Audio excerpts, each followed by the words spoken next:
would love for you to tell everyone about The Echo from Montreal, which is a story of an 18-year-old Jewish girl in 1951 Montreal who you have pretty much channeled.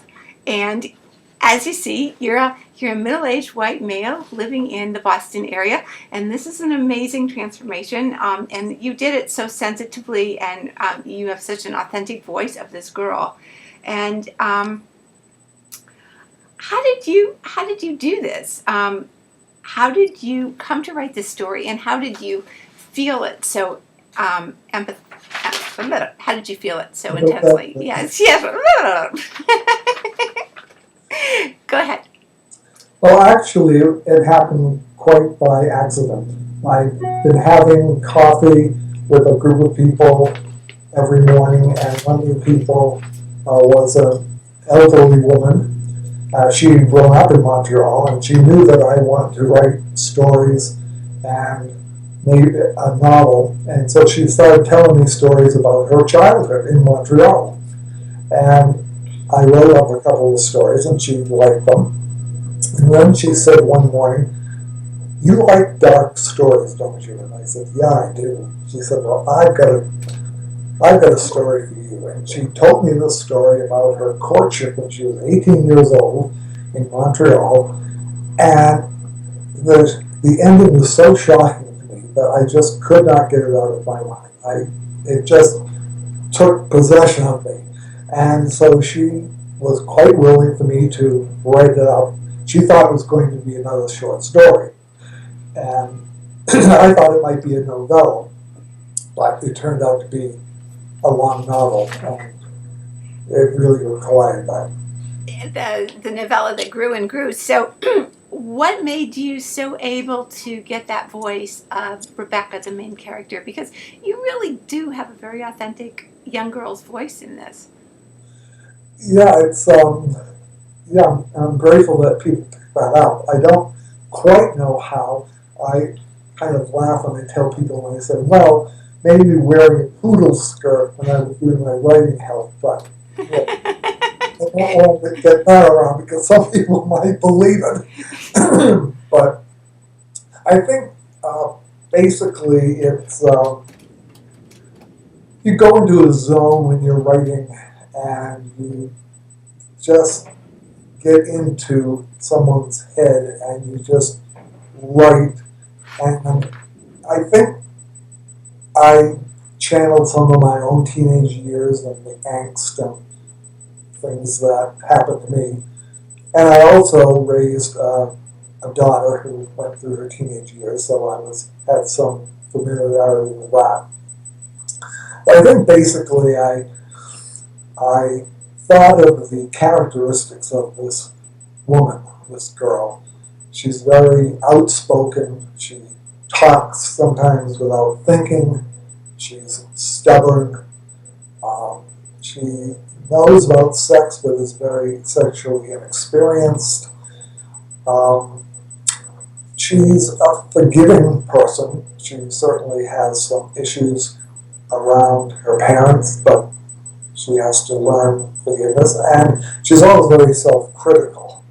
And so I think that by keeping all that in my mind, I was able to get the story out. That's great. And not only were you able to channel Rebecca, but the story is in a different country. Although Canada isn't that different from us, it's still a different time and a different culture. And she's Jewish. And you have scenes in there where there's, Jewish things going on. And how did you pull that off, actually? Well, the internet is a great site, but I was also fortunate that I had a copy editor who was Jewish, so he kind of made sure that I didn't make any real bad mistakes. But I think the hardest thing was sort of reimagining Montreal, because I've only been there twice for a weekend, 2 weekends. And so I was helped a lot by Riva, the woman who whose story this is, because she has a great memory. She can remember the numbers of trolleys. She knows exactly where certain things are. She can remember street names. So she really helped a lot and would suggest things when she would read some of the sections. I've been to Montreal maybe 4 or 5 times, and I didn't doubt for a second that this was actually Montreal. I mean, it's very convincing, and I think you did a great job on that. So, besides channeling Rebecca and Montreal, what do you see as the underlying issues in the story? Well, there are several issues, and a lot of different factors, the difference between the two protagonists. There's the issue of class, because Rebecca is from a lower middle class family living in Outremont, and the family is striving to move up in society, but she's fallen in love with a man who comes from a very wealthy family, and they live in Westbound, which is one of the exclusive regions of Montreal. So there's that kind of conflict. Rebecca also she knows that she's going to have to really work hard to make something of herself. It's not going to be like Saul, who just goes into the family business and everything is all set for him. She's going to have to really work. Another issue is the religion, because she is from a family that's got mixed religion. Her father is Catholic and her mother is Jewish. And so there's a part of the book where it talks about the difficulty of being in this neighborhood where the Catholics and the Jews got along all right, but they were suspicious of a family that was split. And so she suffered some being taunted by some of her friends, but also it was difficult for her parents because there was a certain shunning or people's sort of standoffishness. But I think that gave her a sense of being able to look more objectively at religion so that she could see some of the hypocrisy, or not necessarily hypocrisy, but the strange things that some people might believe in, and she was a little more curious about it. I think there's also the issue of money.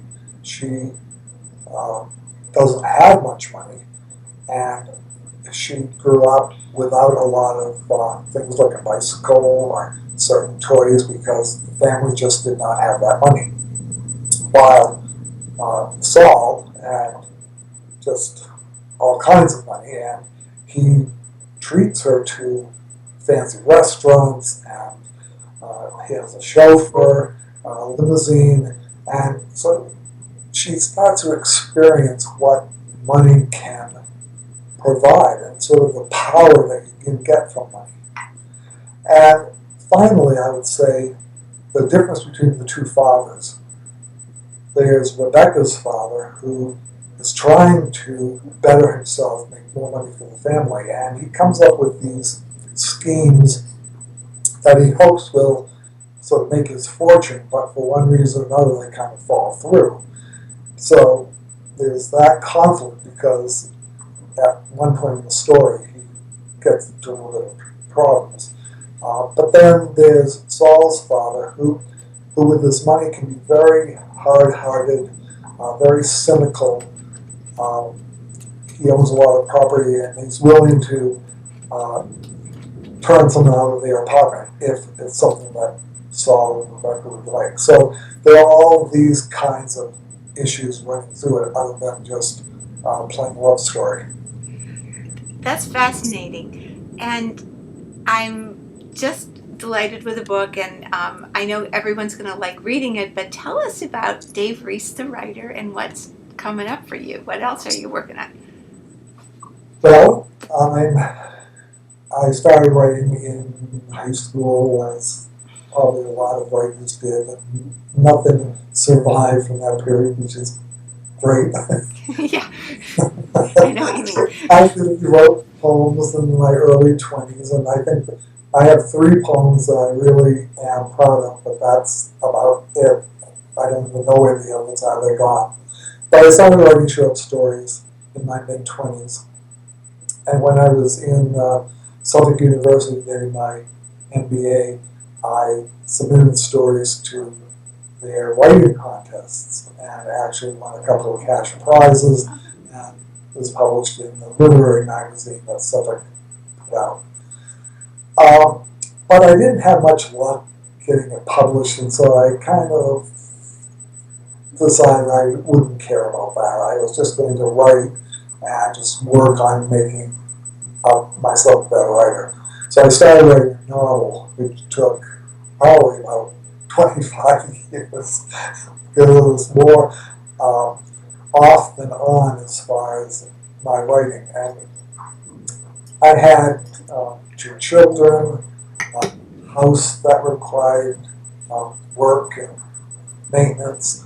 I had a demanding job, I was married, and so there just wasn't that time. And unlike some writers who get up at 5 and they say they're going to just write from 5 to 7 every day, I just didn't have that discipline. And so I sort of just came to it every once in a while. But finally, when I retired, I said to myself, well, you've always thought of yourself as being a writer, but you've never really worked hard at it. You've never really sort of suffered, done the suffering of working at it every day. And so that's what I decided to do when I retired, was to spend about 4 hours a day working on this novel, which took 2.5 years and really consumed my life. It was what I thought of it every day. It just never left my mind. So Well, I'm hoping it's great to have it be published, because after a while you feel like you might have a nervous breakdown if you don't just get this thing born, so to speak. it's like being pregnant. Right, right. Yeah, for 2 years. But the due date keeps slipping. Yeah. And And then you get an enormous baby. yes. So, someone once said that, they said, well, when you finished your novel? And then they stopped and said, well, that's not true. A writer never finishes a That's novel. right. It's right. Yeah, just kiss it off. If you just say, enough is enough. Right. And, my friends, I guess, are tired of asking, when is the novel coming out? Well, it'll be a little bit later. Well, very soon it's coming out. So, Dave, is there anything that you would like to tell people that I forgot to ask you? Not really. I hope that people enjoy the novel, find it interesting that it's based partially on someone's life, but the whole superstructure has been made up, and hoping that they get as much enjoyment out of reading the book that I certainly had in writing. Hopefully this character will come alive to people, and that when they finish, they'll remember the book. When they see it, the cover, they'll say, oh, I remember that book. That's about Rebecca and Saul and what happened to them. So that's what I'm hoping for. That's great. And where are people going to be able to find you and your book?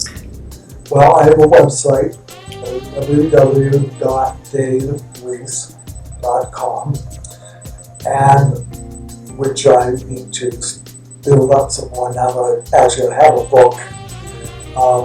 But the book will be available on Amazon and other online publishing places like Barnes & Noble. It will be available as an ebook and a print book. And also it will be available, libraries will be able to find the book, bookstores will be able to find the book. So it will be out in all the the major places it should be, so that hopefully when people hear about it, they'll say, oh, let me go and look it up, and not run into any problem, so that they put it out of their mind. Well, I hope they do, and I want to thank you for being on our show today. Once again, this is the Author Connection, and we are the Voice of Independent Authors, sponsored by Merrimack Media. I have had Dave Riese here as our guest, and I'd like to say goodbye and thank you. I'm looking forward to your book. I appreciate the chance to start telling people about it. Okay, thanks.